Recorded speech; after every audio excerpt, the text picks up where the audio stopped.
of them. All right, there we go.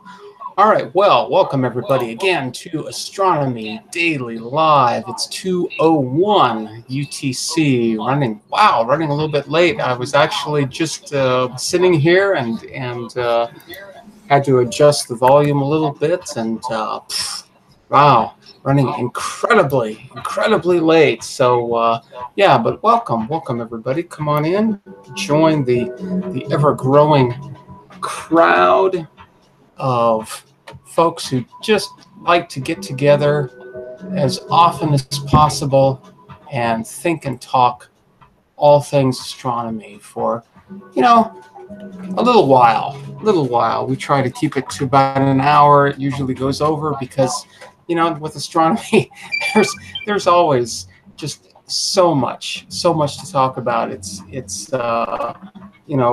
once once I get started, at least, sometimes hard to stop. So yeah. So hope everybody's doing well out there in the universe and the world. Hope everybody's solstice was good. It's nice here. Nice quiet solstice at 22:23 UTC. I went outside. The sun was actually up, and so but there were clouds. So I sort of looked in the direction of the sun. I could sort of see it, through the clouds, and gave it a little wave and said, "Hey there, sun. Nice to see you. Be seeing a little bit more of you now from now until June." So very cool. So yeah, the solstice went well. So hope everybody's doing well. Otherwise, I'm going to open up the chat here. All right, very cool. So on the panel once again is Bobby. Hey, what's going on? Yeah! Hey, what's happening over there? Hope I didn't throw you late because I was just joining after the mighty KBC with QRT. No problem at all. Anybody is welcome here. I don't know. Anybody is very welcome here anytime. I definitely want to expand the panel. So if you're interested in that, send me an email, cosmiclettuce@gmail.com, and that essentially turns a switch on, right? It says you want to be on the panel. So every single day, each live stream, I'll send you a link to a Hangout, and you can, do whatever it does to connect you up here. And yeah, let's get together each and every day, or as often as you can, as often as you want. If you want to come in here every single day, absolutely, come on in. Nobody's stopping you. Nobody's stopping you. No, absolutely not. Because we're just talking like about. I was at BOTAC one year. I think it's in my last semester, and in my there was actually someone that was born on Windows, and I told him one time that it's never too late to try a Mac, and he burst out laughing.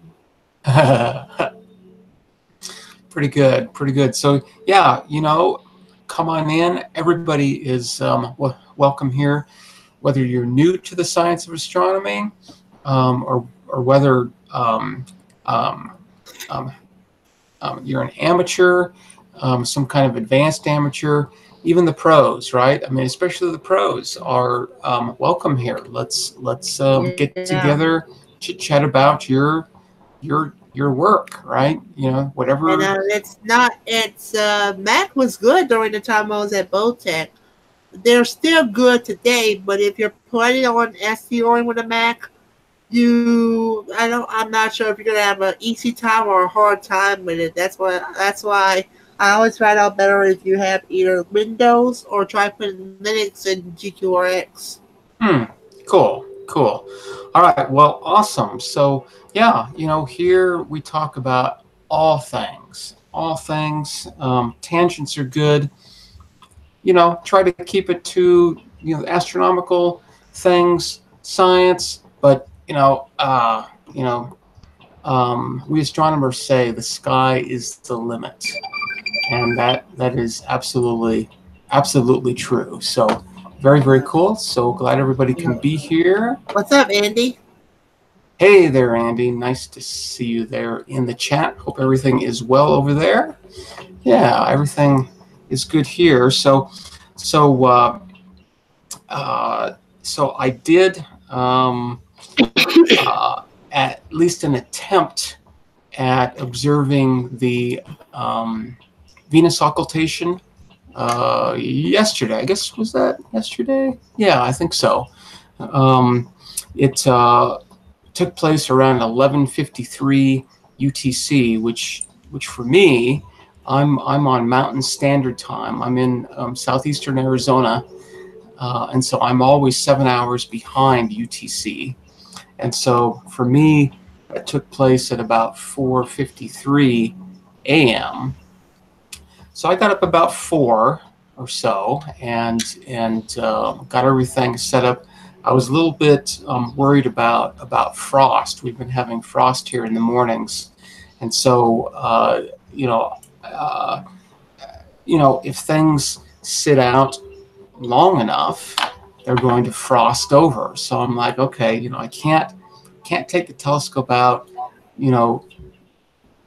too early, because then I'm going to get frost on the front, and I'm not going to be able to see anything, right? So I got up, immediately looked outside, had some high, thin clouds, looked at the satellite loop.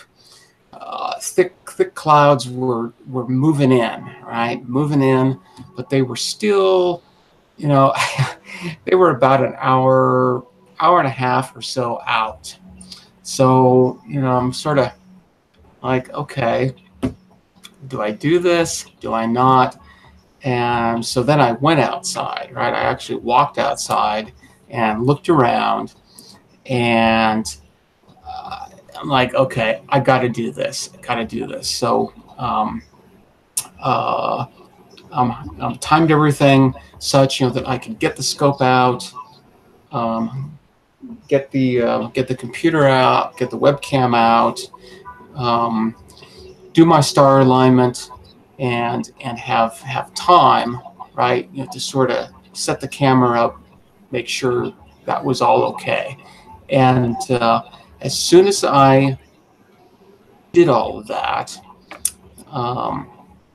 slewed the telescope over to Venus, which of course is extremely easy to find. It's kind of bright.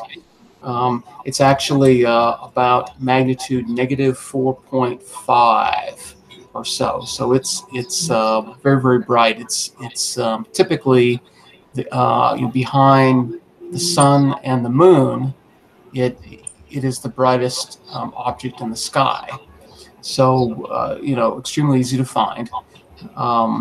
And I looked at it briefly with an eyepiece, just to make sure, that things were focused and everything, because the focus position for my CCD camera versus my webcam is very different, very, very different. So to the extent that when I try to use my webcam, the stars are so out of focus that I don't see any of them at all, right? So what I do, throw an eyepiece on there. Hello there. Throw an eyepiece on there, and I'm focus it from my own eyes. Then I put the webcam on, and at least I can see the out of focus donuts, right? That make a star, and then focus on that. Grab my Batinoff mask, which is just it's just a beautiful thing. Just a beautiful thing. It took me 2 seconds to focus with this thing. I'll say this again many, many times. When I got this right in the mail, I looked at it and I'm like, I spent $26 on a piece of plastic. And I looked at that and I'm like, I don't know about this. I don't know. But having used it now, I can say that this is extremely awesome, worth every single penny. And the neat thing about it being plastic, right, is that it doesn't break. Do you like that? Here, that's a Batnoff mask. Yeah. Awesome. Absolutely great. So if you have any kind of CCD camera, you know, any kind of camera with a telescope, this is really, really, really nice because it makes focusing just absolutely easy, extremely easy. Hey there, Tom. I see you in the chat. Howdy, howdy. So anyway, focus with this. Started, you know, through the webcam on there, I'm focused, and realized that, you know, I've got a planet, right, that was actually at about a 41% phase, right? So it was just a crescent Venus at, like I said, you know, magnitude like -4.5, right next to a 6th magnitude star, right? Okay, so every difference in magnitude is a factor of 2.5, right? So a 1st magnitude star is 2.5 times brighter than a 2nd magnitude star, right? So grabbing the handy dandy calculator here. Do you approve? Okay, I suppose he approves. The difference between a star of magnitude 6 and a planet of magnitude -4.5 is 10.5 magnitudes, right? So that's 2.5 to the 10.5 exponent, right? So if we do that, 2.5 and 10.5, we get a factor of 15,100, right? So Venus was 15,100 times brighter than this star. Okay, that's a huge dynamic range, absolutely huge, right? So and for some reason that didn't dawn on me until I looked at the webcam, and I'm like, wow, I can't really see Venus and the star at the same time, right? If I want to see the star, then I have to change the exposure time, I have to change the gain, and that, you know, completely blows up Venus. So it's this big blob, right? And if I want to see Venus and not the star, I've got to turn the exposure way down, turn the gain down, and I can't see the star. So, you know, it's about 4:50 a.m. and I realize that the occultation is going to start like any minute, right? So it's like, okay, what do I do? What do I do? I had two options, right? One is to try to collect data, right? Option two is to take the webcam off, put an eyepiece on there, and just watch it, right? There's nothing wrong with that, right? I mean, I'm not going to be able to collect any data, but at least I'm going to be able to see it. And this kind of event is pretty rare, right? I mean, it's almost one of those once in a lifetime things. So it's like, okay. So I opted to, you know, keep the webcam on and collect the data, see what happens, right? But I sort of knew at that point, it was like, you know, this is not going to work. This is not going to work. So did it anyway. but yeah, you know, just sort of a quick look at the data I got. Nah, it's pretty useless. So, so I've got absolutely useless data, and I essentially missed that event. I really didn't see it.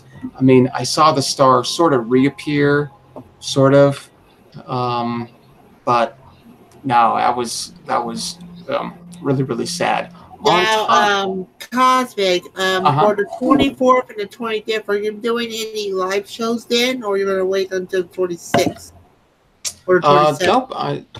Nope. I don't have any plans to not do any live streams. So yeah, as far as I know, it's um, yeah. I don't foresee any pause in the live streaming. At least for the foreseeable future. So yeah, every single day I try to be here. Um, Once in a while, can't be done. I wonder But if ERT Radio is going to be here, because I sometimes do try to check him out. sure, yeah, he's got a nice radio show. Usually runs it at least here, sort of in the mornings. So yeah. It's a little bit of music, a little bit of talk. That's I haven't really fully checked that out. At some point, he wants to talk to me, so I'll do that too. Yeah. Probably not for a little while, but yeah. So on on top of sort of these problems that I was having observing the occultation with the camera, the clouds were moving in too. So I had clouds moving over Venus, thick clouds. At least at one point during the occultation, Venus went completely black. Right, there was absolutely nothing at all. It's just this nice thick cloud, and so I'm like, oy vey. So yeah, in hindsight, what I should have done is opted for the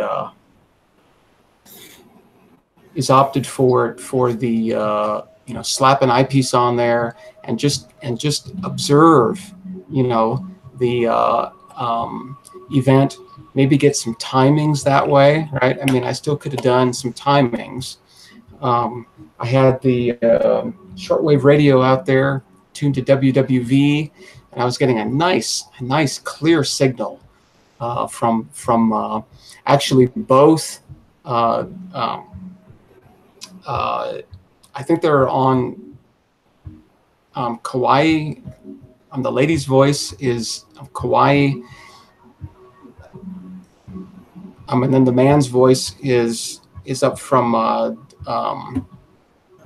what's that city up there in Colorado, Bobby? It's Fort Collins. Fort Collins, yeah. Colorado. Yeah, I know it's in Colorado. Yeah. So I was getting a good signal from both of them, in fact, and so in hindsight, I probably just should have done some visual. Now there timings. Is a reason why that WWE does not live stream on the internet and stuff. It's because it could have a superior lag and stuff. Mm-hmm. Like a few seconds behind. Absolutely, and I mean. But it do have a call to listen numbers. Cool. Yeah. Right. So there's a call to listen you can get on a phone, but the best way, absolute best way, is over the air, right? Because the light travel time there is extremely minimal, right? I mean, I'll have to say. So out of curiosity, can you get a CHU Ottawa time signal station? I can get that over 850. What frequency is that? CHU Canada is at 7850 or 3330. Okay, I don't know if I've probably tried, but I don't remember ever hearing it. No, no. It can definitely can make the trip here at night. Yeah, cool, cool. Well, I mean, if it can reach you, it can probably reach me then too, right? So yeah. Anyway, so yeah, in hindsight, I should have just done a visual observation. I could have at least gotten some timings. What I really wanted to see was sort of the weird um, um, optical effects as the starlight passes through Venus's atmosphere.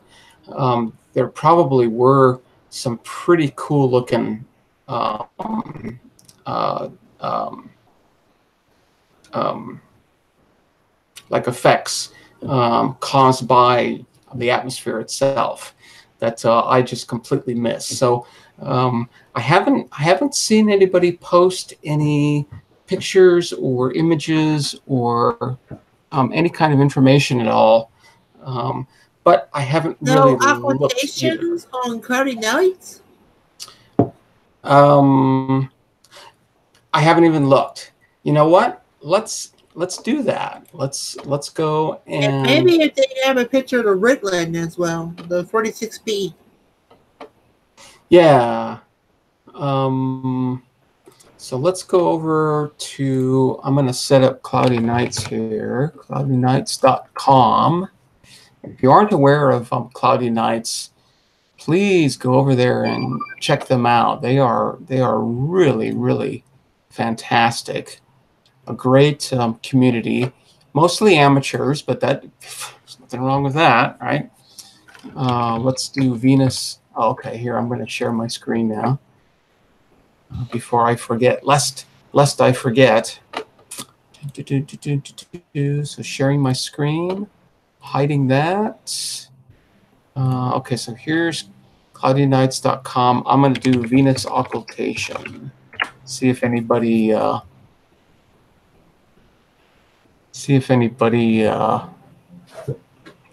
grab that. Venus will occult a star on Friday morning. Okay, let's see. The last one was posted yesterday, so let's see if anybody grabbed anything here. Go up to the top. Let's see. Okay, so raining here, clouds in Orlando, Eastern Ontario, disappearance 6:54 a.m., reappearance 7:09.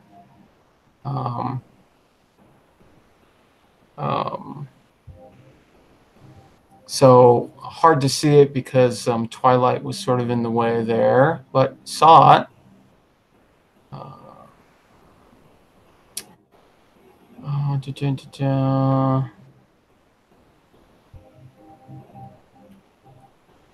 Yeah, I'm not seeing any observations here. Let's see. Watch the emergence of the star just after 6 hours UTC. Unlike a lunar occultation, when the star instantly appears. Let's zoom in a little bit here.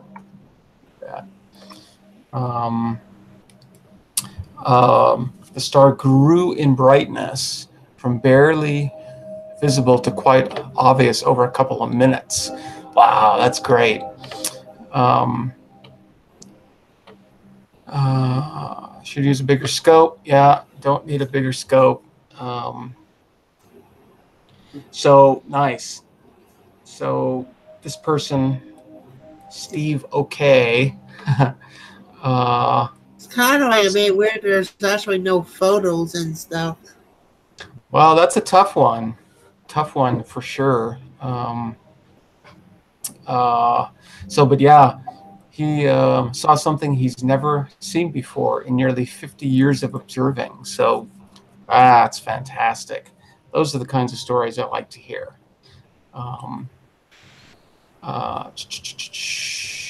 bright star next to a crescent.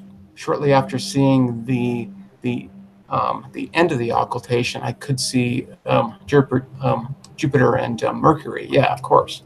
So yeah, that was quite an event here. Given our weather, not good. Man, I would have loved to see that. Bummer. Okay, so I'm not really seeing any reports of any pictures.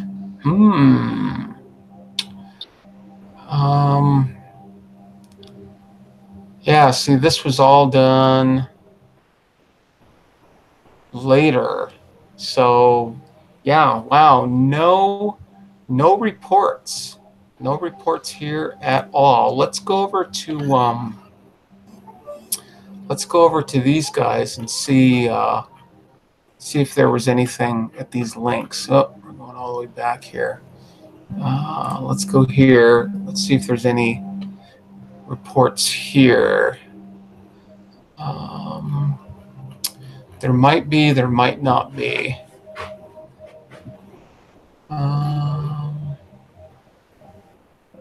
Resolve central flash, blah, blah, blah, blah, blah.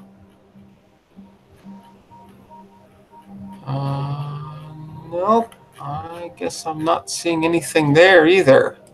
So, yeah, so far, I don't know if IOTA will actually have anything on their site or not. Probably not, it looks like. IOTA blog, let's see.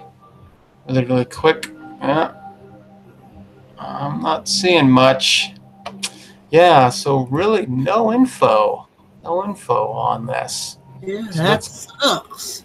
Yeah, that's a little surprising, not too surprising. Why have that event not gonna serve it? Well, it's a tough one. I don't know exactly why. Here's a Sky and Telescope article. Let's see if they say anything interesting. They're just telling us about it. Yeah, nice graphics. Titan occulting a binary star. Yeah, we know all about that. So yeah. At least they did capture some data, methinks. Well, these are other occultations, right? This is one of Triton, which is a moon of Neptune. This is an occultation of Titan by a binary star, so that's a moon of Saturn. So, but nothing on this one. So, yeah, you know, keep my ears peeled, keep my eyes open, see if there's anything. I'm absolutely certain it was probably observed and timed and everything else. It's just, yeah, it's just a matter of probably waiting a little bit to see what's going on there. So, okay, all right, well, nothing.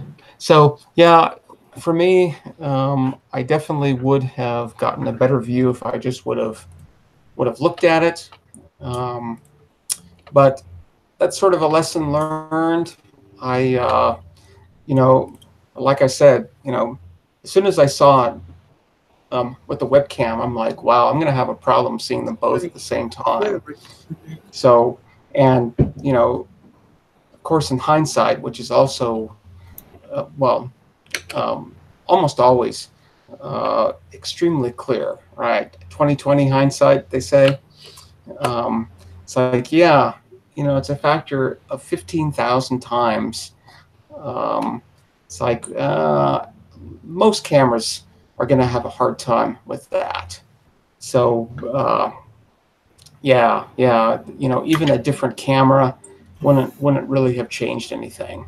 So, yeah, that's kind of a thing where actually our eyes, right? I mean, our eyes can deal with that. right? And it's actually, you know, sort of a testament to how incredible our seeing is, right? Because we can see this bright, this really bright object, and this really faint object that's 15,000 times fainter. And I mean, when I looked at it, and I just sort of glanced at it, right, you know, just to make sure um, uh, that it was there. It was extremely obvious, right? I mean, I saw the crescent of Venus, saw the star, easy. So, you know, our eyes work really well for those kinds of things. So, yeah, you know, in hindsight, should have just worried about getting some timing and seeing all the optical effects, but nah, didn't really get anything at all. So, you know, that's how it goes. That's how it goes. No biggie. Opportunities are lost all the time, right? I mean, you know, a lot of people were clouded out. So, you know, same kind of thing, right? You know, if you have a once in a lifetime event and you have clouds, you're gonna miss it. So that's just how it goes. You gotta move on. Definitely a lesson learned. I'm not upset or sad or mad about it or anything. It's just, you know, those kinds of things happen, and you move on. I'm definitely going to look at the data a little bit more. And in fact, let me share my screen, because I did post some images over on the Discord server, which you may or may not have seen, but you're going to see it now. So yeah, this this is where is it? Oh, where'd it go? Where'd it go? There it is. So, of course, you know, this is very zoomed in, but as you can hopefully see, I had to really overexpose Venus here. So, I mean, you're sort of seeing that it is sort of a crescent shape, right? But it's extremely overexposed. And I think the star is this thing right here. But I mean, just looking at it, you know, without knowing, how are you going to know that, right? But there are actually some things I can do to maybe, you know, take a little bit of this out and leave the star there. So you know, there's still some things, you know, that can be done. But yeah, so there I just sort of, you know, annotated a little bit. But you know, you can definitely see that there's a little star there. So, but if you didn't know that there was a star there, you'd never see it. So, of course, this is the star after the reappearance, right? I mean, it started up here and moved this away. And so, yeah, it is definitely not great at all. But I actually think it's pretty important, you know, to talk about, I guess, you know, what you'd call a failure, right? Because a lot of people don't like to talk about when things fail, and the fact of the matter is, in science, failure is really important, because you learn quite a bit from failure. And so I definitely did, right? It's like when you have this kind of brightness contrast between objects in the same field of view, you're going to have to sacrifice one for the other, and there may not be a compromise, right? So you may actually lose them both. And in this case, I mean, I pretty much did. So yeah, I definitely don't see it as a failure. I see it as a bummer, right? I mean, it's kind of a bummer, that I wasn't able to see this, but yeah, it's all right. We move on and go from there. So that is that. I did live stream it, so the and actually the picture on the live stream looks even worse than this. Yeah, it was just a uh, just a pretty much a total loss. There's a little bit I can probably do here, like I said, to maybe subtract out a little bit of the fuzziness around here. So we'll see. I'm gonna I'm looking at the quality of the data. I'm not really enthused to jump on this or anything. So but I will definitely look at it at some point soon, in the next week or two or three, and see if I can pull anything else out of there. But yeah, that was kind of a total loss there. So I don't know if you noticed or not, but full moon has occurred, and I was noticing, and I don't know if it's just me or what exactly, but the full moon seemed to be sort of unusually bright. And usually when that occurs, it's because it's what's called a perigee moon, right? Perigee is when an object is closest to the Earth. And so, when something's close to the Earth, it's usually much brighter. And in fact, perigee moons are, I think, about like 10% brighter than the apogee moons. The apogee is, of course, the opposite of a perigee. It's the furthest distance away. And this happens every month, right? The moon is orbiting the Earth, at least according to one perspective, and so that orbit isn't a circular path. It's some kind of an ellipse, right? So there's a close point and there's a far point, and that's called perigee and the apogee. And that reminded me of this really, really cool site, which I also posted over on the Discord server, where you can go and find out when these events are taking place, and a little bit of extra info about them too. So, my theory is that, okay, the moon seems a little bit brighter because maybe it's at a perigee, right? Or sort of close to a perigee. Well, it turns out that it's really not. You can see that the full moon occurred on December 22nd. It's way down here. Here, let me zoom in here a little bit. I like that zoom in stuff.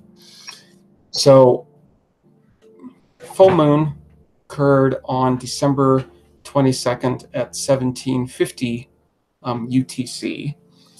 And the closest perigee is actually happening on December 24th at 9:53 UTC. But as it shows here, that's 1 day, 16 hours after full moon, right? So the F here means full moon plus 1 day, 16 hours. So that's not actually really all that close to perigee. So perigee and full don't really match up all that well. So I'm still a little bit confused as to why. Maybe it's just a perception thing. Maybe I'm just paying attention. I don't know. But as you can see, during the course of this past year, we actually have had some perigees and full moons that are pretty close, right? I mean, here's a full moon that was 4 hours behind perigee, so that's really, really close. Of course, we also had new moons that are close to perigee as well. It's sort of a cyclic thing, right? I mean, it cycles. Everything's a cycle. So, yeah, don't exactly know what's going on there, but what I sort of thought that we could do is look and see what's going to be happening in 2019. So we can do exactly the same thing, just like that. And we can see here that actually the next two perigees are going to be pretty close to full moon. You know, the February one is going to be really, really close to full moon.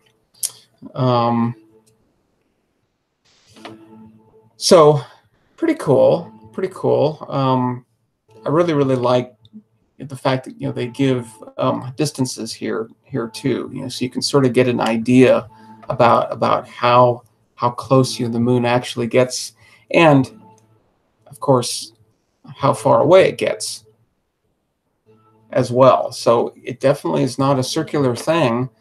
You know, the difference here is about 50,000 kilometers, right? So that's 40,000, 50,000, 50,000.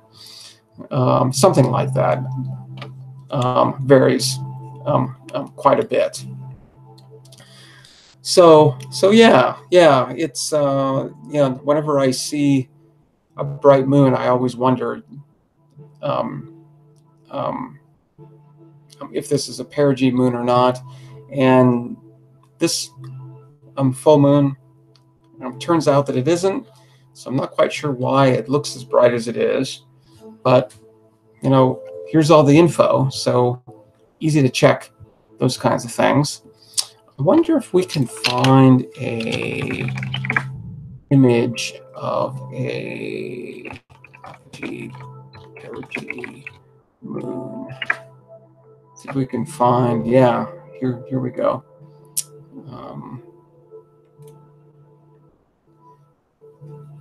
So yeah, there is the difference between a perigee moon when it's at its closest and the apogee moon when it's furthest away.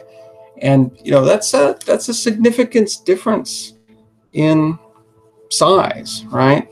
And what that translates to is that this full moon is going to appear brighter than this full moon, just because the apparent size is so much different. And wow, it might actually be more than 10%. Maybe it's 10% of the area. I'm not quite sure. Because that looks that looks maybe about, I don't know. Let's see, 1, 2, 3, 4, maybe 5. So maybe 20%. Huh. We can actually go back to. We can actually go back here, and here we go. This is 2018. So let's just see. The average here looks like it's maybe around 360,000 kilometers. And the average here is maybe about 405, right? Okay, so 405, 405,000 minus 360,000. Cosmic? 45. Uh-huh. Yeah, so what we're looking at now? I just went back to the perigee and apogee table because I'm interested in seeing how much of a difference there is in terms of percent of the size. And it sort of looks like, yeah, see, that's about, let's let's see, 45,000 divided by 360,000. So that's about 12, yeah, 12.5%. So, whoop, let's see, where did we, oh, I guess I'm going to have to find that again. And you're comparing it to the Venus occultation or what? No, I'm just, yeah, the Venus occultation, that's a completely different, subject. And what's the difference between perigee and apogee? Well, perigee is the closest approach of the moon to the Earth, and the apogee is the furthest away. Okay, well here it's saying 14%. So okay, all right. So yeah, 14% brighter when you have a perigee. Maybe if you can post a link to that on the Discord and stuff, I might want to take a look at that. Sure. I definitely can. Definitely for sure. But this is just a distance thing, right? This is the closest it gets, so it just looks bigger, and of course, will therefore look brighter than the apogee full moon, which just looks a little bit smaller because it's further away. So very, very cool. All right. Trying to think of what else I was going to chit-chat about here. So many directions to actually go. Let's see. I'm going to check the chat really, really quick. Make sure that we're good there. We are good. Good. Trying to remember what else there was on the agenda. We're still actually, this is sort of an extended thing with our constellation of the day, right? I mean, I think it's been over a week now. We chose a new constellation of the day. It was the constellation of Corvus, which is actually in the morning sky. That's actually up. So, when I was looking at Venus and the occultation and stuff, I actually noticed Corvus was up. And so I gave a wave to Corvus as well. So, yeah, let's, why don't we just continue our tour of Corvus here. I was noticing that Eta Corvi actually has two debris disks, one at about 3.5 times the distance between the Earth and the Sun, and another one around 150 astronomical units. That's kind of interesting numbers there, because that is rewind the Hearts of Space. Oh, you know what? That's another thing I wanted to talk about really, really quick. Hearts of Space tomorrow. Looks like it's might be an interesting one, at least if you like choral music. I really, really do. So yeah, I'm definitely looking forward to listening to that. So check out music. Are they supposed to be doing that part 2 of that Get Tour series again? Probably at some point. I have absolutely no idea. So we're sort of I mean, they're going to do it whenever they do it. So don't know exactly when. Anyway, so that's just an aside. Check out music from the Hearts of Space if you like space music and all the ambient stuff. Once in a while, they'll put on sort of a special show, and I think that's what tomorrow is. It's the holidays, so they're doing some choral music, which I really like. So yeah, looking forward to that. Anyway, so Eta Corvi has these debris disks, they're calling them, at 3.5 astronomical units and 150 astronomical units, which is actually really close to the distances of sort of our main of the main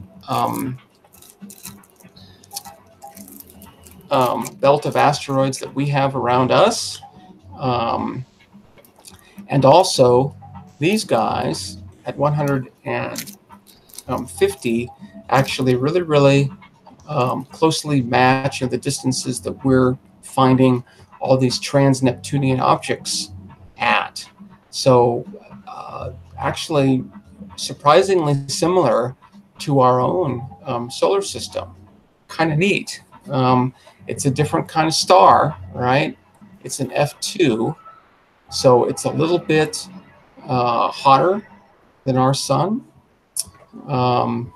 Looks like it's a little bit more massive too, right? They're saying 1.52 times the mass of our sun and almost 5 times as bright. But pretty close too. So I'm kind of interested in diving into this a little bit more and seeing what we can find out about Eta Corvi.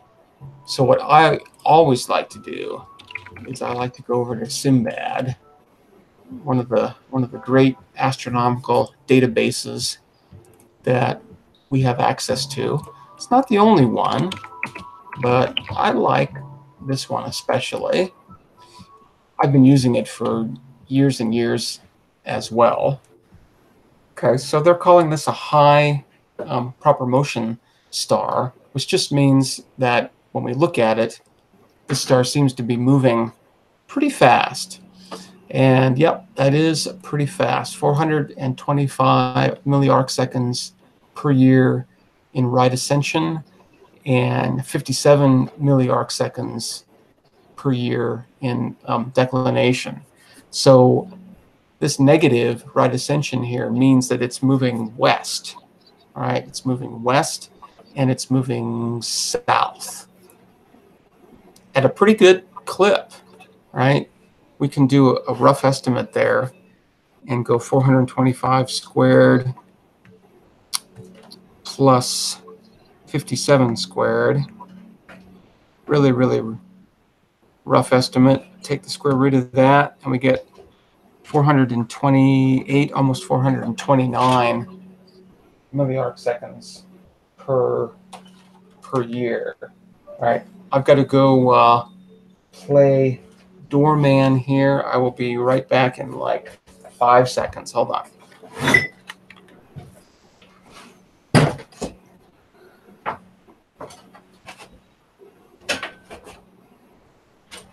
you go?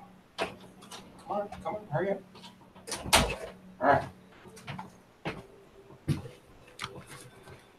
All right, here we go. And before you continue, don't forget to show them what the story looks like in Aladdin and stuff, because it's zooming. Yeah, for sure. So, radial velocity is how we and the star are moving relative to one another, either moving away from one another or moving towards one another. And wow, so this thing is actually moving really slow relative to us. So 0.69 kilometers per second, which isn't a lot of motion at all. So pretty much essentially this star and us are moving through the galaxy and not really moving relative to one another all that much. So that's pretty cool. Pretty bright, right? I mean, it's a visible visible star. Sort of the V magnitude here is sort of the brightness that we would see it. So magnitude 4.31 on a really, really dark sky with no help at all. We can see down to about magnitude 6. All right, so a 4th magnitude star is what, 1.5 magnitudes, 1.7 magnitudes brighter than that. So 2.5 to the 1.7 is almost a factor of 5, right? So yeah, no problem at all there. Excuse me.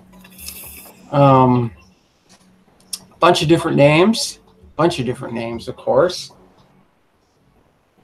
all corresponding, you know, to different kinds of surveys, different kinds of catalogs. You know, they're looking for different characteristics, and if the star it just so happens to have, you know, the characteristics that a survey or a catalog is looking for, it gets a new name, right? So a bunch of different names. Wow, lots of references. Holy moly.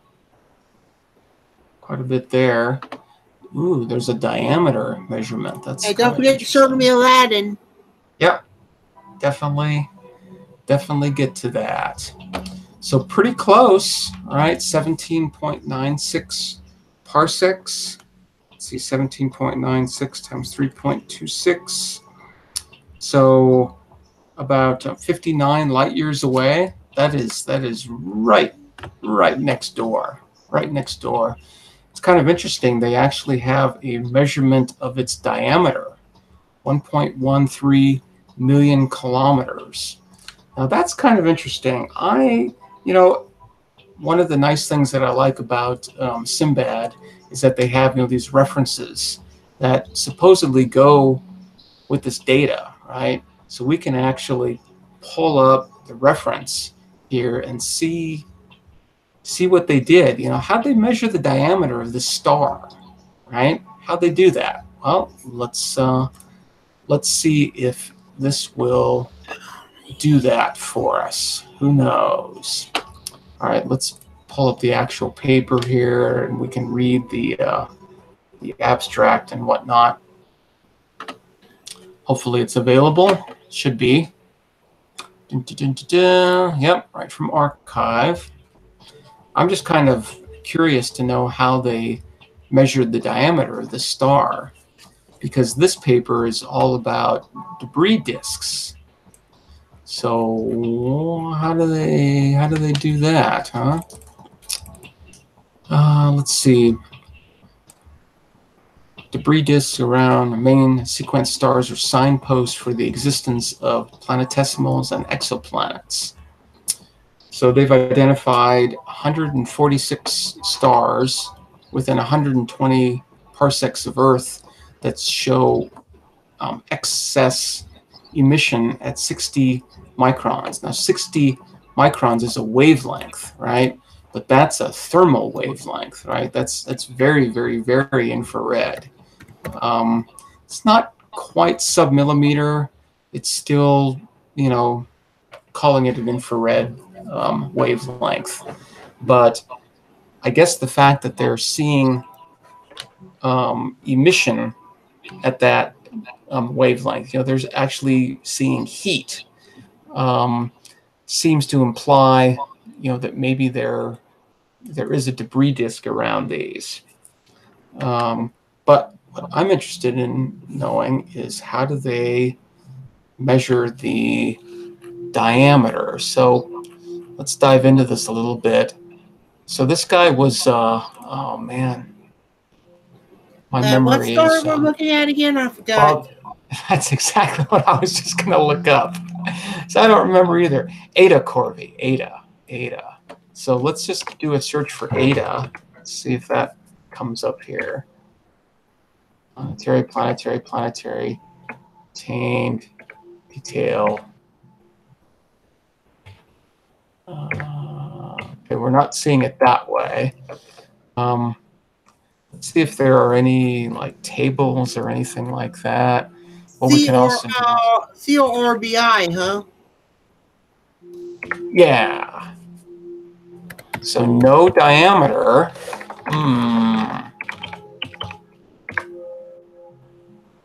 Excuse me. Kitty on the lap. Oh, nope, she jumped down. Well, how are we getting a diameter here? Search criteria. I'm looking for like a table or something. This is all just how they looked for these things. Wow, this is a long paper. It's always mind-blowing how much work goes into these things. All this writing. Pretty amazing. Sample characteristics. Figure 3. So maybe all the figures are at the end. Yeah, probably that's the case. All right, here we go. Okay, so look, they're oh, okay. So these are the rejected sources. So maybe not interesting to us right now. Let's see if we can find. So all the rejected sources. Oh, references. References are good, but that's not what I'm looking for. There's Now, if you can click on me, I actually got the Aladdin or whatever, so you might know more than me about how to use this thing. Okay. Well, I'll get to that in a couple minutes. Distance. Okay, so here's all the targets that they actually found.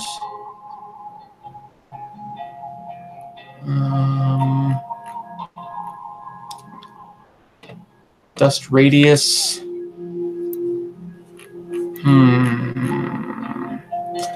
Age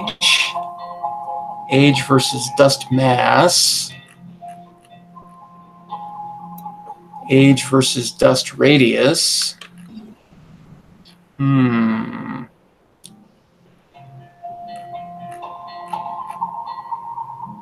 Here's some spectra. That's always nice to see that.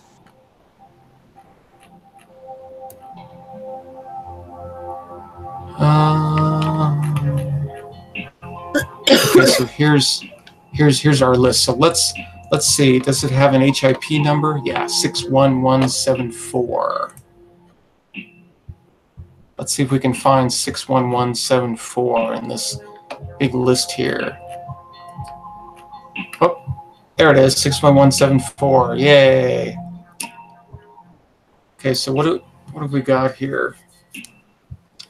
We've got a V magnitude, a distance. Okay, well here is the radius of the star, right? So they actually did measure it. There is a reference, I think, to how that was done, and I guess for this one they're saying 1.62 times the radius of the sun. So let's see what note number 6 is down here. Got to go all the way to the end.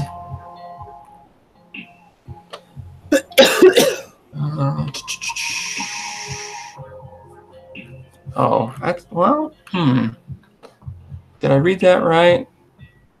I don't know what this 6 is. What does the 6 mean here?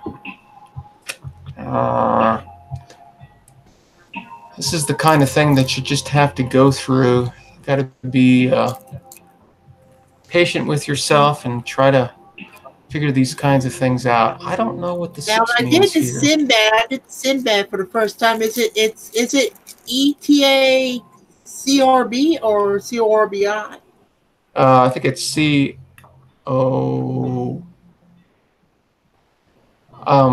I think. Yeah, that's what I thought too. Yeah. You're there. You got it. Just trying to understand what these. Let's see if I can do a search for table 2. I'm really curious to know what that 6 is there. Only one listed in table 2.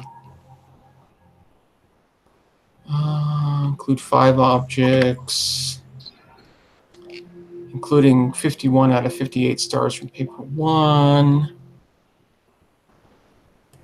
Column 3, 4, and 5. Here we go. The stellar radius and temperature are obtained from the SED fit.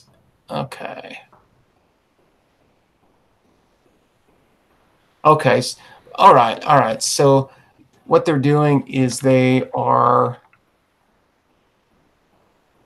taking this data, right? This spectral data here. Let's go back down here. These guys, where are they? Where did those spectra go?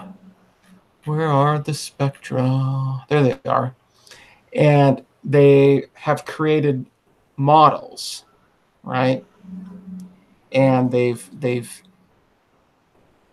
fit their models to the data. And their models, one of the parameters in the model is a stellar radius. So based on the spectra, they've concluded that Eta Corvi is 1.62 times this guy right here, 61174. This guy is 1.62 times the diameter of the sun. So, all right, that's kind of cool. So, yeah, it's kind of a nice thing, right, to be able to look at this and say, well, how did they figure that out? Now we know, right? They looked at the spectra, they created a model, they fitted the model to the spectrum. One of the parameters in the model is a stellar diameter. So there you go.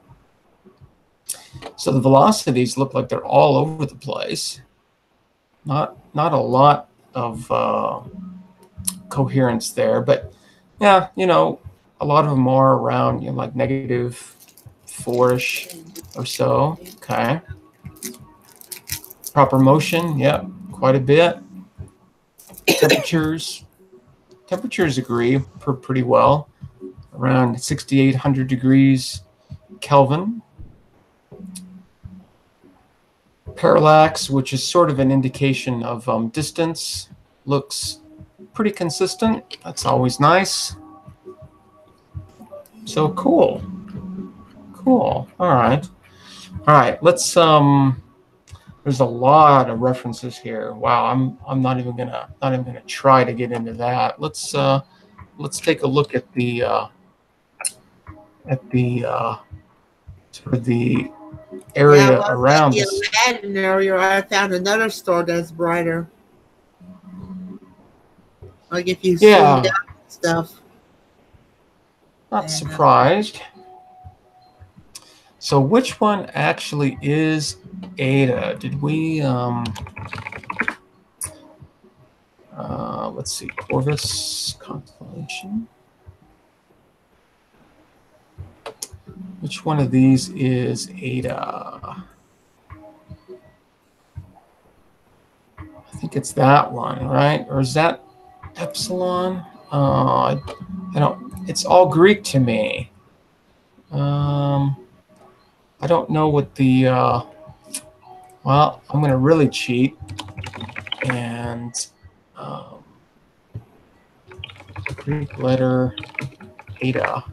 Don't remember what Eta looks like. Oh, okay. It looks like that. So where is Eta here? There it is, right? So it's right next to delta, right? The bright one there is delta. That's probably the one that I sold. Yeah, I'll bet you that's true. So it's going to be down to the lower right here. Let's see. There it is. Cool. All right, so there's delta Corvi, and here's Eta Corvi. You can see the difference in color, right? Pretty significant. Lots of background stars too. So yeah, this guy's pretty close. Not really seeing anything else though. You know, there's some optical effects here, which Yeah, I was you sort always of thinking expect. about whenever Yeah. whenever I was in the Aladdin. Yeah. There's a little fuzzy galaxies back here, way back there. Pretty faint. Everything else here looks like a foreground star. For sure, yeah. So I'm not really seeing any other non-stellar objects, just stars, which one would expect, right? Who can relate?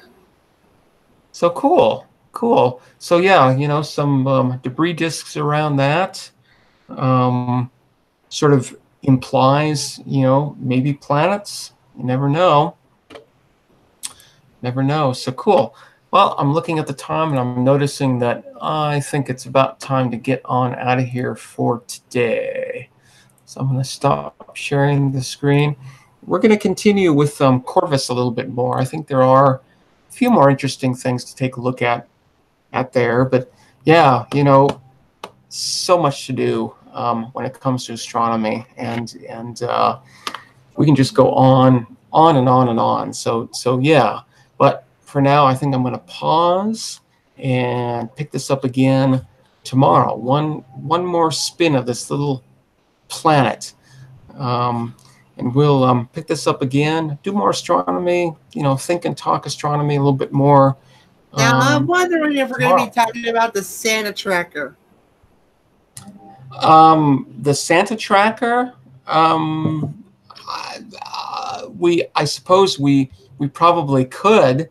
I don't know how how well that actually works. I don't know. In my experience, don't know. It's Don't know kind of about been that one. awkward to have a Santa tracker. It's kind of like it's neat. I think like it happened one time when like a child called Santa called the NORAD to find out where the heck I'm quiet is Santa at. And Is that how that works? Oh, that was a long time ago. Long time ago. Yeah. All right. Well, cool. I think I'm gonna end this live stream for today. So yeah, really glad, you know, that everybody comes in here. I'm just here, you know, sharing a passion, you know, just having a lot of fun. I'm getting together each and every day, same time, same place, 2 hours UTC. So yeah, let's do this again tomorrow. More astronomy. There's always so much to talk about, so much to think about.